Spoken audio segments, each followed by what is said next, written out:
हाँ, अभी सब कुछ ठीक है? Yes sir. चलिए, अभी सब कुछ ठीक हो गया। चलिए, अच्छी बात है। आगे देखते हैं बेटा। चलिए, ठीक है। Submit with in. हाँ, तो नरेटर ये बता रहे हैं, HPS एलूवालिया बता रहे हैं कि एक बार जब थकान शरीर से मिट जाती है या मिट गई, तो मैंने अपने से फिर क्वेश्चन पूछना शुरू किया। I begin asking myself the question why I had climbed Everest, कि आखिर मैं इस ऊंचाई पर आया ही क्यों, मैं इस एवरेस्ट की ऊंचाई पर क्यों आया। Why did the act of reaching the summit have such a hold on my imagination, क्यों यह एवरेस्ट को जीत हासिल करना, एवरेस्ट पर चढ़ना, एवरेस्ट को फतह करना, ये मेरे दिमाग में क्यों बार बार घूम रहा था, मेरी कल्पना में क्यों छाया हुआ था, क्यों मेरे दिलो दिमाग पर पूरी तरह से ये विचार हावी हो गया था कि मुझे एवरेस्ट पर जीत हासिल करनी है, एवरेस्ट को फतह करना है, एवरेस्ट पर चढ़ाई करनी है, ये मेरे आखिर दिमाग में आया ही क्यों। It was already a thing of the past, अब तो ये भूतकाल की चीज़ हो गई। अब तो कुछ ऊंचाई को मुझे प्राप्त करना शेष ही नहीं रह गया, अब तो ये बीते हुए समय की बात हो गई, पास्ट की बात हो गई। समथिंग डन यस्टरडे, जिसके बारे में हम बात कर सकते हैं कि हाँ कुछ कल के दिन में हुआ। अब आगे के लिए तो मेरे पास कोई टारगेट ही नहीं रह गया। विथ एवरी पासिंग डे, और हर दिन बीतने के साथ ही अब क्या होगा, it would become more remote, जैसे जैसे एक एक दिन बीतेगा ये जो यादें हैं मुझसे और ज़्यादा दूर चली जाएंगी, और ज़्यादा धीरे धीरे धीरे धीरे एक समय ऐसा भी आएगा कि केवल बस इतना मन में रहेगा कि हाँ मैंने एक बार एवरेस्ट पर जीत हासिल किया था। इसके बारे में बहुत ज़्यादा चर्चा, बहुत ज़्यादा बातचीत नहीं होगी, बहुत ज़्यादा जो यादें हैं, चढ़ते समय मैंने कितनी परेशानी उठाया है, कितना आनंद आया था, ये सब बातें धीरे धीरे धीरे धीरे मैं भूल जाऊँगा। ठीक है, तो ये धीरे धीरे यादें कहीं ना कहीं कमज़ोर पड़ती चली जाएंगी। तो फिर फ़ायदा क्या हुआ एवरेस्ट पर जीत हासिल करने का। And then what would remain, फिर बचेगा क्या, सब कुछ तो दूर हो जाएगा, सब कुछ जो यादें हैं वो दूर धुंधली हो जाएंगी, मिट जाएंगी, तो फिर बचेगा क्या। Would my memories fade slowly away, क्या मेरी यादें पूरी तरह से खत्म हो जाएंगी, एवरेस्ट के बारे में मेरी यादें पूरी तरह से धूमिल पड़ जाएंगी, कुछ भी याद नहीं रहेगा, फिर फायदा क्या होगा। इस तरह की बातें उनके दिमाग में इस समय चल रही हैं। ठीक है, समझ में आ रहा है सबको, सबको समझ में आ रहा है सिया? Yes sir. हाँ, तो मेजर HPS एलूवालिया को एवरेस्ट पर जीत हासिल करने के बाद भी अब उनको ये जो सैडनेस है, जो उदासी है वो घेर रही है, उनको समझ नहीं आ रहा है कि अब जीवन का अगला टारगेट क्या होना चाहिए, क्या होगा। और एवरेस्ट तो हमने जीत हासिल कर लिया, इसके बाद क्या होगा, इसके बाद तो इसकी यादें कम पड़ जाएंगी, कमज़ोर पड़ जाएंगी, और फिर क्या बचेगा, फिर फ़ायदा क्या हुआ एवरेस्ट पर चढ़ने का। ठीक है, ये अगला पैराग्राफ मैंने किसको बताया था एक्सप्लेन करने के लिए, बताओ किसी आई को? थिंक हर्ष कुशवाहा। हर्ष कुशवाहा, हर्ष कुशवाहा, हर्ष। चलिए, हर्ष के अलावा ये सर।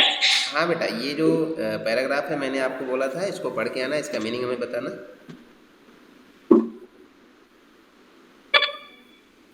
तैयार किया आपने इसको? चलिए, कोई और स्टूडेंट जिसने इसको बाय डिफ़ॉल्ट पढ़ा होगा, समझा होगा, कोई और स्टूडेंट जिसको बता सकते हैं इस अगले पैराग्राफ को? Anushka Awasthi, yes sir. आपने कोई पैराग्राफ पढ़ करके समझा, समझने का प्रयास किया या समझ लिया है तो बताओ। आपने मुझे पेज नंबर 79 पैराग्राफ दिए थे वो मैंने लिए हैं। अच्छा, 79 सर मैं बताऊं? एक मिनट, पेज नंबर 79 वाला हमने आपको दिया है। 79 कहाँ है बेटा? यस। अच्छा, 79 नंबर पेज पर आपको हमने दिया है। चलिए, तो ध्यान रखिएगा, और जब वो पैराग्राफ जिस समय मैं पढ़ा रहा हूँगा तो आप मुझे रोकना, बोलना कि सर इसको मैं बताऊँगी, ठीक है, अदरवाइज मैं एक्सप्लेन कर दूंगा तो आपका रह जाएगा। हाँ, ध्यान दिला देना। अथर्व सूर्यवंशी, अथर्व सूर्यवंशी, आपको कौन सा पैराग्राफ हमने दिया है? कौन सा? आपको नहीं दिया था, इसका मतलब आपने उस दिन क्लास अटेंड नहीं किया होगा। धैर्य, धैर्य। Yes sir.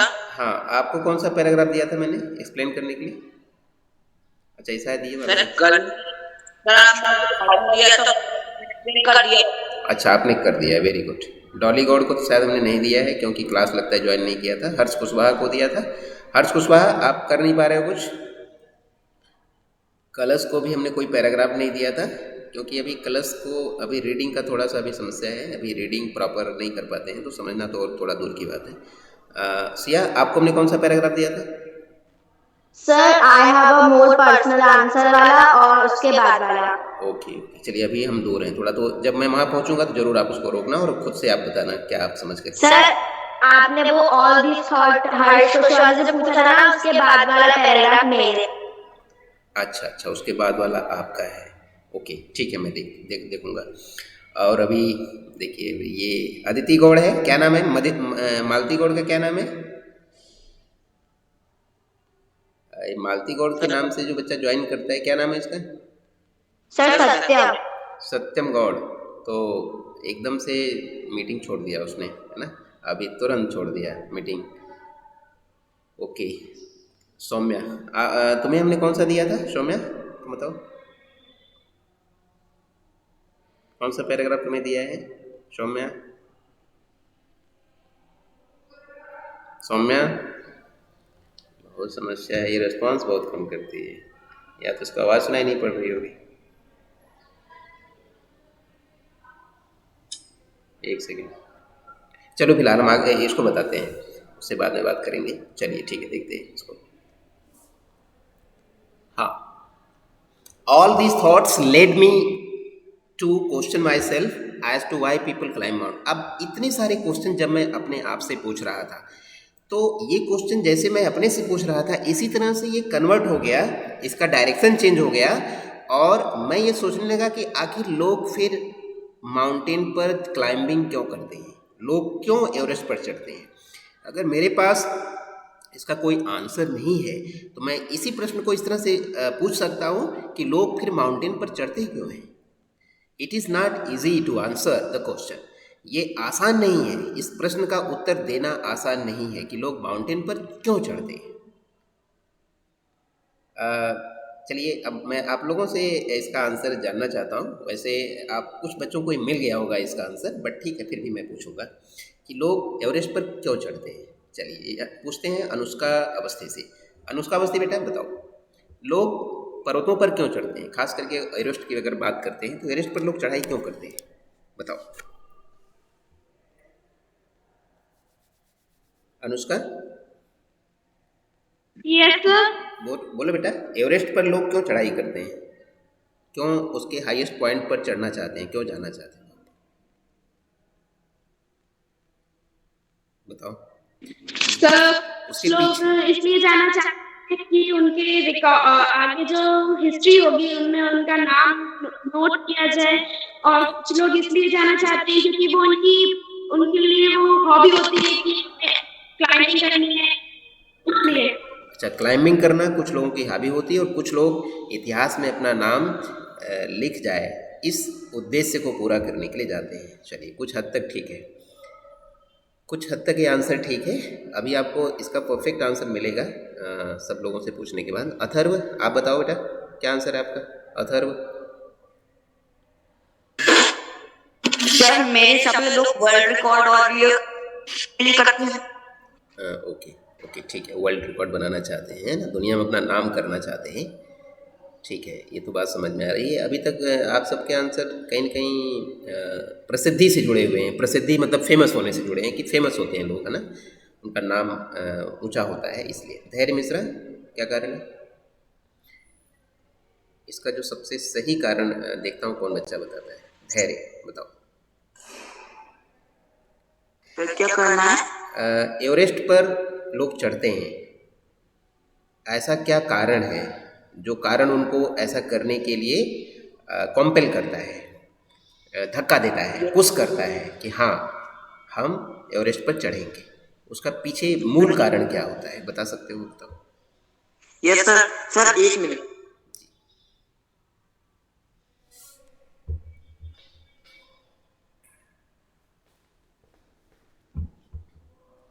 बताओ बेटा। डॉली, डॉली आपके अनुसार क्या आंसर है?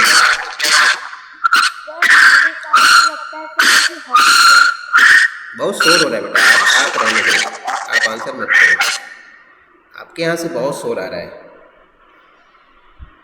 कलश, लक्ष्य और सौम्या। सौम्या, अब एक ही स्टूडेंट बची है जिससे मैं उम्मीद कर सकता हूँ। कलश, आप बताओ बेटा।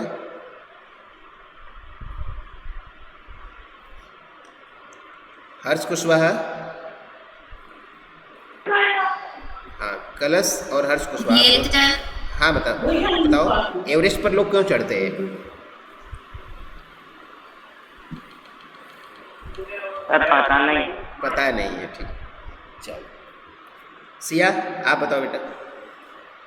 सर अगर अपन बुक में से पढ़े तो उसमें ये कहा गया है कि उसका सिंपलेस्ट वे जो है माउंटेन क्लाइंबिंग अच्छी लगती है। हर्ष, हाँ बताओ बेटा। हर्ष फिर से बोलो। सर कुछ लोगों को माउंटेन क्लाइंबिंग अच्छी लगती है। अच्छी लगती है ना, अच्छी इसलिए लगती है क्योंकि बहुत सारे पेड़ पौधे, सुंदरता होती है, पहाड़ों को देखना अच्छा लगता है, इसलिए ऐसा करते हैं। आप यही कहना चाहते हो ना? हाँ, मीटिंग में क्यों आंसर नहीं दे रहे हो कुछ? चलो ठीक है बेटा। हर्ष कुशवाहा, आपका भी अपना कुछ तो आपने आंसर किया ना, ठीक है। आप सिया यादव, आप बताओ बेटा। सर अगर अपन बुक में से देखें तो उसमें ये बताया गया है कि सिंपलेस्ट वे ऑफ आंसर इसमें बताया गया है बिकॉज इट इज देयर, और अगर इसका हिंदी में मतलब समझे तो इसका मतलब होता है क्योंकि ऐसा होता है। अच्छा, क्योंकि अब ऐसा वो होता है। इसलिए मतलब ऐसा होता है कि इसमें जो है बहुत सारी कठिनाइयां आती हैं और मनुष्य को मतलब बाधाओं पर काबू करने से उनको बहुत सारी सीख मिलती है जी कि हमें अपनी जो बहुत सारी कठिनाइयां आती हैं उन पे काबू कैसे रखना है। ठीक एंड बेटा। चलिए इसीलिए मैंने इस पैराग्राफ को काफ़ी इम्पोर्टेंट हमने बोला है, काफ़ी अच्छा ये पैराग्राफ है। मैं इसको बता रहा हूँ, पहले पढ़ा दूँ कि पहले समझा दूँ? तो पहले पढ़ा देता हूँ, पढ़ाने से आपको आंसर मिल जाएगा, ठीक है।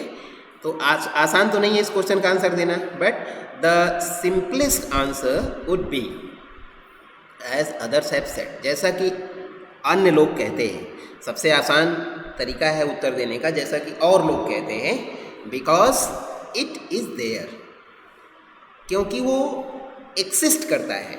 जो माउंटेन है, एवरेस्ट माउंटेन, वो एक्सिस्ट करता मतलब उसका अस्तित्व है।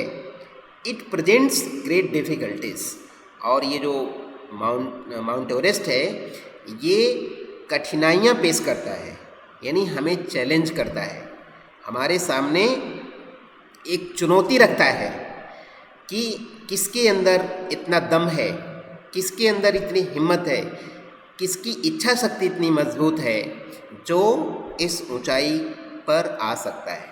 का मतलब माउंट एवरेस्ट हमें चैलेंज करता है कि किसके पास इतना जज्बा है, दम है, जो इस हमारी चोटी पर आ सकता है। का मतलब यही है कि कठिन काम, चैलेंजिंग काम जो हमें चुनौती देता है, ऐसे काम हमें प्रमोट करते हैं, हमें उकसाते हैं, हमें उस दिशा में ले जाते हैं। Man takes delight in overcoming obstacles, और ये मनुष्य का स्वभाव होता है, हर मनुष्य का यह स्वभाव होता है, इससे कोई भी अछूता नहीं है। हमेशा व्यक्ति को आनंद तब आता है, मज़ा तब आता है, असली मज़ा तब आता है जब वह किसी कठिनाई को पार कर लेता है, जब उस पर वो विजय हासिल कर लेता है। जैसे मैं आप लोगों को बताऊं, आप लोग मैथमेटिक्स पढ़ते हैं सभी लोग ना? यस अगर यस सर। आरती मैम आपको होमवर्क देती है और ऐसा कोई सवाल है, ऐसा कोई क्वेश्चन उन्होंने पूछा है जो आप एक बार लगा रहे हो, 2 बार लगा रहे हो, 3 बार लगा रहे हो, लेकिन आंसर नहीं आ रहा है, तो क्या लगेगा आपको कि ये क्वेश्चन बड़ा कठिन है, तो छोड़ देते हैं, छोड़ो मैडम से ही पूछ लेंगे, या फिर मेरा कोई दोस्त है उससे पूछ लेता हूँ, ठीक है, ऐसा करते हैं। इसकी बजाय अगर आपने खुद ये तय कर लिया कि आज तो मैं इस सवाल को सॉल्व करके ही रहूँगी, तो आप उस सवाल के पीछे पड़ जाते हैं, लग जाते हैं और बहुत आराम से उसको समझते हैं कि इसमें क्या क्या लॉजिक लग सकता है, क्या क्या फार्मूले मैं इसको यूज कर सकता हूँ, पूरी तैयारी करते हैं आप उसके लिए। और फाइनली आप 5 बार 6 बार लगाते हैं तो आपको अपनी गलती का पता चल जाता है कि मैं अब तक गलती कहाँ कर रहा था, और ऐसा बाद में पता चलता है कि 6ठे या 7वें बार में आप उस सवाल को सॉल्व कर लेते हैं। तो आप समझ सकते हैं कि इस समय जो आपका आनंद होगा, जो आपका मज़ा आएगा ना, जो आपके आनंद का जो लेवल, जो हैप्पीनेस का लेवल होगा, वो दुनिया में सबसे ऊपर होगा। आप लगेगा कि मैं संसार की सबसे ऊंचाई पर खड़ा हूँ और मैंने बहुत बड़ा काम कर लिया है। ऐसा होता है या नहीं होता है? आप लोग कभी अगर आपने किया है तो आप बता सकते हो, या फिर नहीं किए हो तो करके देखोगे। बताओ, ऐसा मज़ा आएगा कि नहीं मज़ा आएगा? यस सर, आएगा। या तो फिर Yes, आप बिल्कुल, या फिर आप दूसरे एग्जाम्पल से समझ लीजिए। जैसे अभी ओलंपिक गेम्स ओवर हुए हैं, ख़त्म हुए हैं, और आप प्रैक्टिस कर रहे थे। मान लीजिए आपने ओलंपिक के लिए आपने क्वालिफाई कर लिया है, आपका नाम ओलंपिक टीम में है, आप ओलंपिक जाने वाले हैं, और आपका जो नाम है वो 100 मीटर दौड़ में आपका नाम है, और आपका टारगेट है कि मुझे तैयारी करनी है कि मुझे 10 सेकंड में ये दूरी पूरी करनी है दौड़ करके। और आप प्रैक्टिस कर रहे हैं, लेकिन 10 सेकंड का जो समय है वो अभी तक आपने नहीं निकाला है। आप क्या कर रहे हैं? आप 12 सेकंड में पूरा कर रहे हैं, कभी 12 में कर रहे हैं, कभी 13 में, है ना। ये 12-13 सेकंड्स आपको लग रहे हैं, लेकिन आपका नाम ओलंपिक टीम में है, आप वहाँ जाने वाले हैं और रेस आप करेंगे।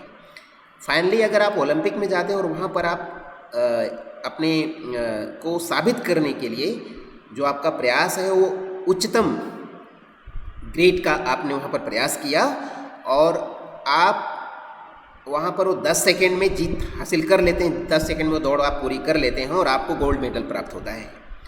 तो आप समझ सकते हैं कि इस कठिनाई को जीत करके आपको जो खुशी होगी वो सबसे ज़्यादा होगी, इसमें कोई डाउट नहीं है। ठीक है, तो हमेशा व्यक्ति को कठिनाइयों पर जीत हासिल करने से जो खुशी मिलती है वो खुशी उसके पूरे जीवन भर रहती है, और उसी को हम असली खुशी कहते हैं। ठीक है, because it is there, it presents great difficulties, man takes delight in overcoming obstacles. इसी बात को ये कह रहे हैं कि व्यक्ति को कठिनाइयाँ आकर्षित करती हैं, अट्रैक्ट करती हैं, और जब कठिनाइयों पर जीत हासिल करते हैं तो ये लगता है कि ज़िंदगी मेरी सफल हो गई, हमने जीवन में कुछ हासिल किया है। तो सबसे ज़्यादा बड़ी चीज़ होती है एवरेस्ट पर चढ़ने के पीछे, वो यही होती है कि हम चैलेंज को एक्सेप्ट करते हैं और चैलेंज को पूरा करना चाहते हैं। तो हमेशा चैलेंज व्यक्ति को अट्रैक्ट करता है। इतिहास में नाम दर्ज करना वो तो बाय डिफ़ॉल्ट होता है। इतिहास में केवल नाम दर्ज करने के लिए व्यक्ति कोई काम नहीं कर सकता है। शर्त ये है कि उसमें कठिनाई जुड़ी हुई रहनी चाहिए और उसमें सम्मान जुड़ा हुआ रहना चाहिए, है ना। इतिहास में बहुत सारे ऐसे व्यक्तित्व हैं जिनको आज हम नाम लेते हैं, लेकिन नाम लेने के साथ ही अपमानजनक शब्दों का उनके लिए हम प्रयोग भी करते हैं कि नहीं करते हैं। ऐसे बहुत सारे लोग हैं जिनका नाम इतिहास में दर्ज है, लेकिन क्या उनका नाम हम इज्जत के साथ लेते हैं? बहुत सारे ऐसे लोग हैं जिनका नाम हम सम्मान के साथ नहीं लेते। नाम उनका इतिहास में ज़रूर है, लेकिन हम उनका नाम सम्मान के साथ नहीं लेते हैं। या तो उनके कारण से हमारे देश की स्थिति खराब हुई है, या फिर उन्होंने कोई इतना बड़ा काम किया है, जब उनको पकड़ा गया, जेल में डाला गया, और उसके बाद हमारे एक देश से एक बड़ा संकट टल गया होगा, तभी तो उनका नाम आएगा। ठीक है, जैसे अगर इतिहास में नाम की आपने बात किया, तो क्या कभी भी कोई व्यक्ति गांधी जी के हत्यारे को इज्जत से नाम लेगा क्या, जिसने गांधी जी की हत्या कर दी? लेकिन नाम तो उनका भी हमेशा इतिहास में रहेगा, कभी भी उनका नाम इतिहास से नहीं मिटेगा। जब भी गांधी जी की हत्या की बात होगी तो नाथूराम गोडसे का नाम सामने आएगा। नाम तो उनका दर्ज हो गया इतिहास में, लेकिन ऐसा नाम क्या कोई चाहेगा कि मेरा नाम इतिहास में दर्ज हो जाए? नहीं। ठीक है, तो वो तो बाय डिफ़ॉल्ट नाम दर्ज होता है। नाथूराम ने भी नहीं सोचा होगा ना कि मेरा नाम इतिहास में लिखा जाएगा इसलिए मुझे इनको मारना है। उनका ऐसा इंटेंशन था, ऐसी उनकी मानसिकता थी, उन्होंने काम कर दिया। बट वो डिसाइड होता है इस बात से कि वो काम अच्छा है या बुरा है, मैं उसको चाहता हूँ या नहीं चाहता हूँ करना। ठीक है, तो एवरेस्ट की जो ऊंचाई है वो हमेशा हमें चैलेंज करती है, और ये हमेशा सबको चैलेंज करती ही रहेगी। इसलिए लोग लगातार एवरेस्ट पर हमेशा हर साल चढ़ते रहेंगे, क्योंकि कठिनाई से व्यक्ति बहुत उसको जीत करके बहुत कुछ सीखता है और कॉन्फिडेंस हासिल करता है, सबसे बड़ी बात होती है। Man takes delight in overcoming obstacle. The obstacle in climbing a mountain are physical. इस एवरेस्ट पर चढ़ाई करना ये फिजिकल है। फिजिकल का मतलब शरीर की जो क्षमता होती है उसके सहारे आप इस पर चढ़ सकते हैं। सोचने से तो आपकी चढ़ाई पूरी नहीं होगी। A climb to a summit means endurance. और इसके पीछे ज़रूरत किस किस चीज़ की होती है? एंड्योरेंस। एंड्योरेंस का मतलब क्या होता है? सहन शक्ति। सहन शक्ति का अर्थ है कि जब आप चढ़ रहे हैं तो आपके शरीर में दर्द होगा, आपको थकावट होगी, आपको सिरदर्द भी हो सकता है, अनेक प्रकार की फिजिकल जो समस्याएं हैं वो आपको आएंगी। और ये सहन करने की जो शक्ति है वो आपके अंदर होनी चाहिए, सहनशीलता होना चाहिए। परसिस्टेंस का मतलब है कंटिन्यूटी, लगातार लगातार लगातार आपको आगे बढ़ना है, आपको रुकना नहीं है। शरीर साथ नहीं दे रहा है फिर भी मन में है कि नहीं मुझे रुकना नहीं है, मुझे लगातार चलना है। And will power. Will power का मतलब इच्छा शक्ति, कि मुझे उसके टॉप तक पहुंचने से पहले नहीं रुकना है, उसके पहले तो मैं रुकूंगा नहीं। जो दृढ़ इच्छा शक्ति होता है, कभी कभी बीच में पहुंचते पहुंचते मन करेगा छोड़ो अब नहीं जाते, बहुत हो गया, अब चलो नहीं फतह करना है मुझे एवरेस्ट, बाद में देखेंगे। लेकिन नहीं, उसके अंदर ये विल पावर होती है जो माउंट एवरेस्ट पर चढ़ता है कि नहीं बिना ऊंचाई गए मैं वापस नहीं जाऊंगा। ये जो इच्छा शक्ति है, ये तीन चीज़ें हैं, सहनशीलता, कंटिन्यूटी, सतत जो इस काम को करते रहना है, और जो इच्छा शक्ति है कि मैं इसको करके ही मानूंगा। The demonstration of this physical ability is no doubt exhilarating. और ये जब तीनों क्षमताएं आपके अंदर हैं, विल पावर, परसिस्टेंस और इंडोरेंस है, तो फिर मज़ा आता है, फिर ये आपको आनंदित करता है, इसमें कोई संदेह नहीं। ये जो शारीरिक क्षमताएं हैं ये निसंदेह आपको आनंद देती हैं। As it was for me also. और यही मेरे लिए भी बात सत्य थी कि मेरे अंदर विल पावर थी, इच्छा शक्ति थी कि मैं उस पर विजय हासिल करूंगा, और मैं लगातार चढ़ाई का काम कर सकता था बिना रुके, और मुझे अपने फिजिकल पेन की कोई चिंता नहीं थी, मैं इस काम को किए बिना नहीं रुक सकता था। ये जो क्षमता मेरे अंदर थी यही मुझे आकर्षित कर रही थी, यही मुझे आनंद दे रही थी, और इसीलिए मैं एवरेस्ट पर जीत हासिल हमने किया। ठीक है। I have a more personal answer to the question. अगर पर्सनल आंसर की बात करते हैं, व्यक्तिगत मेरा अगर उत्तर, जी सर ये मेरा पैराग्राफ। अच्छा ये आपका मेरा है, मैं कि भूल गया पढ़ाते से पढ़ाते जब लय में आते हैं तो भूल जाते हैं। I have a more personal answer. चलिए ठीक है, बताओ आप बेटा, चलो बताओ। I have a more personal answer to the question. इस प्रश्न का मेरे पास मतलब मेरा अपना एक उत्तर है। हाँ, मैं क्यों चढ़ा, क्वेश्चन मैं का माउंट मेरा एवरेस्ट पर क्यों जीत हासिल करिए के लिए अगर मुझसे कोई पूछेगा कि आप क्यों माउंट एवरेस्ट पर चढ़े, तो मेरा अपना व्यक्तिगत उत्तर अलग है। वो क्या उत्तर है वो बता रहे हैं, बताओ बेटा। From my childhood I have been attracted by mountains. बचपन से ही जो है वो मेरे पर्वतों के प्रति आकर्षण रहा है। मतलब मुझे पर्वत अच्छे लगते हैं, अपन बोल सकते हैं आकर्षण रहा है। I had been miserable lost when away from mountains. और जब मैं पर्वतों से दूर जाता हूँ मैदानों में तो मुझे बहुत दुखी होता हूँ और थोड़ा सा उदास हो जाता हूँ। Very good. And mountains are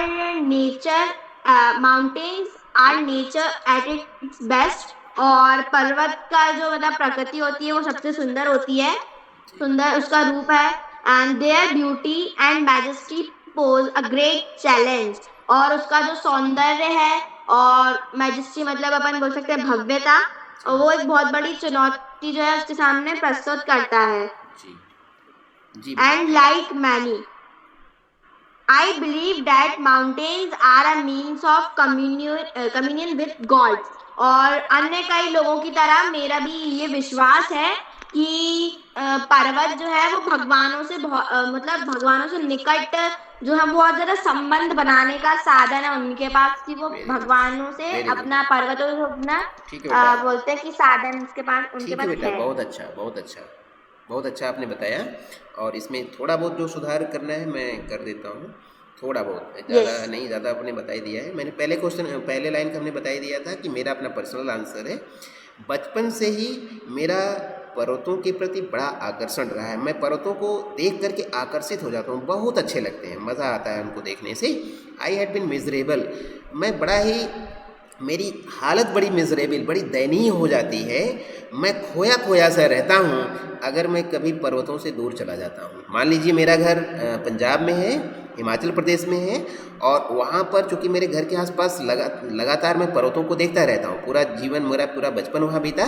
लेकिन जब मैं कभी मैदानी इलाके में चला जाता हूँ और वहाँ पर पर्वत मुझे दिखाई नहीं देते हैं तो मुझे बिल्कुल अच्छा नहीं लगता, मुझे सब कुछ खोया खोया सा लगता है। मैं खोया खोया अंदर से रहता हूँ, मुझे कुछ भी अच्छा नहीं लगता है। ठीक है, mountains are nature at its best. अगर मैं नेचर की बात करूँ तो माउंटेन के रूप में नेचर सबसे बेस्ट होते हैं। यानी अगर नेचर को देखना है तो आप माउंटेन को देखिए, माउंटेन के रूप ही में ही नेचर सबसे बेस्ट तरीके से हमें प्रस्तुत करता है नेचर अपने को माउंटेन के रूप में। ठीक है, देयर ब्यूटी एंड मैजेस्टी, उनकी सुंदरता और उनकी जो भव्यता है वो एक बड़ी चुनौती को हमें हमारे सामने पेश करता है।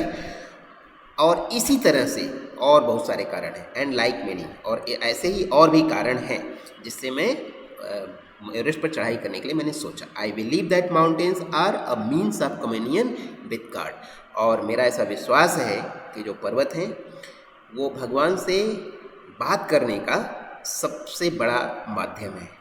यानी पर्वतों में आप हैं, पर्वतों को देख रहे हैं तो आप ये सब मान सकते हैं कि यही आपके ईश्वर हैं, यही भगवान है, आप इनसे बात करिए तो समझिए कि आप भगवान से बात कर रहे हैं। ठीक है, अगला पैराग्राफ बताओ बेटा। Okay, sir. Once having granted this, the question remains why Everest? मतलब एक बार ये स्वीकार कर लेने के बाद ये प्रश्न फिर से मेरे मन में बन जाता है कि एवरेस्ट ही क्यों, एवरेस्ट विजय ही क्यों, एवरेस्ट ही क्यों? Then because it is the highest, the mightiest and has defied many previous attempts. क्योंकि ये सबसे ऊंचा और सबसे विशाल है और यहाँ पिछले कई प्रयासों का विफल कर चुके हैं। मतलब बहुत सारे लोग जो हैं वो उसमें विफल हो चुके हैं। Very good. डिफाइड का मतलब बेटा होता है अवज्ञा करना, यानी ये कितने ही सारे लोगों के प्रयासों को एवरेस्ट ने विफल कर दिया है। यानी बहुत सारे लोगों ने एवरेस्ट पर चढ़ने की कोशिशें किया है लेकिन वो उसमें सफल नहीं हो पाए हैं, उनके प्रयासों को एवरेस्ट ने मना कर दिया है। मना करने का मतलब यही कि वो असफल हो गए हैं, वो फेल हो गए हैं। चलिए आगे बताओ। It takes the last ounce of one's energy. मतलब ये जो है उनकी जो व्यक्ति की जो ऊर्जा होती है वो उनका जो अंतिम कण होता है वो भी उनसे छिन जाता है। बिल्कुल अपन बोल सकते हैं, यानी सारी एनर्जी इस पर चढ़ने में खर्च हो जाती है। Yes sir. It is a brutal struggle with rock and ice. और ये जो होती है चट्टाने और बर्फ के साथ ही अपने को संघर्ष करना पड़ता है। मतलब पार्श्विक अपन बोल सकते हैं कि हमें उसके साथ संघर्ष करना पड़ता है चट्टानों और बर्फ के साथ। नो डाउट, जब हम एवरेस्ट पर चढ़ाई करते हैं तो पत्थर और बर्फ के साथ ही तो हमारा संघर्ष होता है और कुछ नहीं संघर्ष होता। संघर्ष बर्फ और पत्थरों के बीच होता है क्योंकि एवरेस्ट पर बर्फ जमा हुआ रहता है। आपको अपने को ठंड से बचाने के लिए वैसे कपड़े पहनने पड़ते हैं। और जो चट्टानों से संघर्ष करना है कि गलती से आप अगर चट्टान से फिसल जाते हैं तो फिर आपका बचना ही मुश्किल है। तो आपको बहुत ही संभल करके बड़े ही सावधानी पूर्वक आपको ऊपर चढ़ाई करनी पड़ती है। आगे बताओ बेटा। Once taken up, it cannot be given up halfway, even when one's life is at stake. मतलब जब एक बार अपन ने चढ़ाई आरंभ कर दी, चालू अपने चढ़ाई करना कर दी, तो अपन आधे रास्ते में उसे छोड़ नहीं सकते। अगर अपनी अगर जान भी दांव पर लगाओ, अपना जीवन भी दांव पर लगाओ, तब भी अपन उसे आधे रास्ते पे छोड़ नहीं सकते। अपन चढ़ाई करना उससे। The passage back is as difficult as the passage onward. ऊपर जाने का मार्ग भी मतलब हम बोल सकते हैं जितना कठिन होता है उतना ही उतरने का भी कठिन होता ही है। ऐसा नहीं होता कि अगर आप एवरेस्ट पर चढ़ाई कर रहे हो और आप आधे रास्ते चले गए और आधा रास्ता बाकी है तो वहाँ से आप ऐसा भी नहीं सोच सकते हो कि छोड़ो अब ऊपर नहीं चलेंगे, चलो नीचे की तरफ उतर जाते हैं। क्योंकि आपको अच्छी तरह से पता है कि जितनी कठिनाई से आप आधे दूर तक आए हैं वहाँ से उतरना भी इतना आसान नहीं है कि वहाँ से सीधे सड़क है और सीधे गाड़ी पर बैठे नीचे आ जाएंगे। फिर उतरने में भी Yes, उससे yes. कहीं ज़्यादा मुश्किल है कि अगर उतरते समय भी अगर आपका पैर फिसल गया तो आपकी जान जा सकती है। ऐसे में आप सोचेंगे कि अगर मरना ही है तो चढ़ के ना मरेंगे, ऊपर चढ़ाई करते हैं, जो होगा देखा जाएगा, आप नीचे भी नहीं आ सकते। ये इतना कठिन है। आगे चलो। And then when the summit is climbed, there is the exhilaration. मतलब और फिर शिखर मतलब सुमित शिखर पर विजय पा लेने के बाद जब वो पूरा से कर लेता है, तब उसके बाद जो मन में बहुत ही ज्यादा अत्यधिक अपन बोल सकते हैं कि खुशी होती है, गदागद हो उठता है अपना मन। और फिर इसमें बताया गया कि the joy of having done something, the essence of a battle fought and won. और फिर अपन को ऐसा लगता है कि अपन ने कोई बहुत बड़ा काम किया है, और इस बात की वो बता रहे हैं कि इस बात की अनुभूति होती है कि हमने लड़ाई लड़ी और अपन ने उसको जीता। Very good, very good. आगे बेटे लास्ट लाइन बताओ। There is a feeling, yes sir, there is a feeling of victory and happiness. और मन में जो है हर्ष मतलब और हर्ष और विजय की भावना होती है कि हमने विजय भी पा ली और बहुत ज्यादा खुशी भी होती है। बिल्कुल यही चीज़ चैलेंज करती है, यही चीज़ आकर्षित करती है। जब आप एवरेस्ट की चोटी पर पहुंच जाते हैं तो आपका मन इतना गदगद होता है, क्योंकि आप नीचे से लेके ऊपर तक 8,848 मीटर, ये कोई थोड़ी बहुत ऊंचाई नहीं है। आप समझ सकते हैं कि लगभग ये 9 किलोमीटर की ऊंचाई है। 9 किलोमीटर, आप समझिए कि 9 किलोमीटर अगर व्यक्ति को पैदल चलना हो ना, तो पैदल चल करके ही अपने आप को बहुत बड़ा वो समझ सकता है। किसी व्यक्ति को कह दो कि हाँ 9 किलोमीटर पैदल चलना है, उतना पैदल चल के वो कहेगा कि हमने बहुत बड़ा काम कर लिया है। लेकिन यहाँ पर क्या है, सीधे सीधे आपको 9 किलोमीटर की ऊंचाई को चढ़ना है। सर मेरी क्लास की लिंक आ गई। हाँ ठीक है बेटा, अभी हाँ 40 हो गया है। ठीक है बेटा, नेक्स्ट क्लास आप ज्वाइन करिए और ये क्लास अभी यहीं पर फिनिश होती है। तो ये जो काम है ये बहुत बड़ा काम है, इसलिए खुशी होती है। ठीक है, thank you class, thank you. कोई स्क्रीनशॉट लिया है बेटा इसका अटेंडेंस का? सर मैंने लिया। हाँ ठीक है, जिसने भी लिया हो उसको भेज दीजिए। सर ले लिया। Okay sir, thank you sir, thank you sir, bye sir.